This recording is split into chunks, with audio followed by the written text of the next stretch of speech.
روزہ فرض کیوں کیا گیا؟ سویر سے لے کر شام تک سب کچھ ہونے کے باوجود بھوک اور پیاس میں وقت گزارنا اور میسر ہونے کے باوجود ایک گھونٹ بھی حلق سے نیچے نہ اترنے دینا، آخر اس میں کیا حکمت تھی؟ تو یہ بات اچھی طرح سے ہمیں سمجھ لینی چاہیے کہ یہ صرف کھانے پینے کو ترک کر دینا ہی نہیں ہے، بلکہ ان مقاصد جلیلہ کے حصول کے لیے روزہ رکھا جاتا ہے جو مومن کی زندگی کا مقصود ہے۔ اور اگر کوئی شخص کھانا پینا تو ترک کر دیتا ہے لیکن ان امور سے نہیں رکتا جن امور سے روکنا ان روزوں کا مقصود تھا، تو اس کا روزہ نہیں کہلاتا۔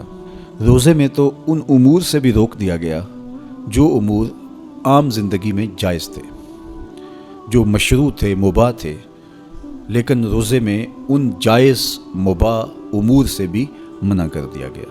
طیب اور طاہر کھانے، خوبصورت مشروب، ان سے روک دیا گیا۔ آپ آب زمزم بھی نہیں پی سکتے جبکہ وہ متبرک پانی ہے۔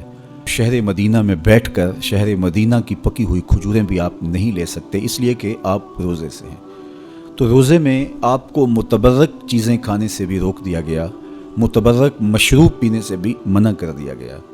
تو مجھے بتائیے، جو رب آپ کو متبرک مشروب اور پاکیزہ کھانوں سے بھی ایک مخصوص وقت کے لیے روک رہا ہے، تو جن امور سے عام زندگی میں شریعت اسلامیہ نے ہمیں منع کیا، ہمارے رب نے ہمیں منع کیا، تو اگر روزے کے دوران ہم وہ امور بجا لائیں تو پھر روزے کی مقصدیت حاصل نہیں ہوگی۔ تو اسی لیے فرمایا، جس نے جھوٹ اور جھوٹے کام نہیں چھوڑے، اس کے بھوکا اور پیاسا رہنے کی اللہ کو کوئی ضرورت نہیں ہے۔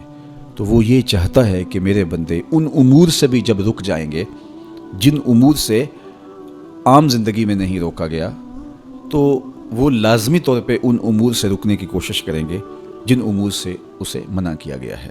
تو جب یہ چیز انسان کا فہم، انسان کی عقل اور انسان کی خرد طے کرتی ہے، تو پھر لامحالہ طور پہ رکنے کی عادت اس کے اندر تقوی کی نشأت کا ذریعہ بنتی ہے۔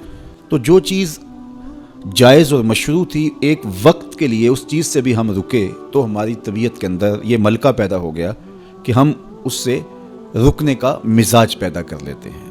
تو اگر ہم ان امور سے رک جاتے ہیں جن کو شریعت اسلامیہ نے منع کیا ہوا ہے، تو پھر دوبارہ جب اس کو کرنے لگتے ہیں تو پھر ہمارا ہاتھ بھی رکے گا، اور پھر ہم مستقل اپنے ہاتھ کو روک سکتے ہیں کہ ہاں میاں، یہ روزے میں بھی چیزیں منع تھی اور روزے کے بعد بھی یہ چیزیں ہمارے اوپر منع ہیں۔ تو ایک ملکہ پیدا ہو جائے گا ان امور منہیات سے رکنے کا، ان سے باز رہنے کا۔ تو گویا یہی تقوی ہے کہ جو اللہ جل شانہ نے ہمارے اوپر حرام کیا ہے اس سے ہم رک جائیں، جس کام کے کرنے کا حکم دیا ہے اس کام کو ہم بجا لائیں۔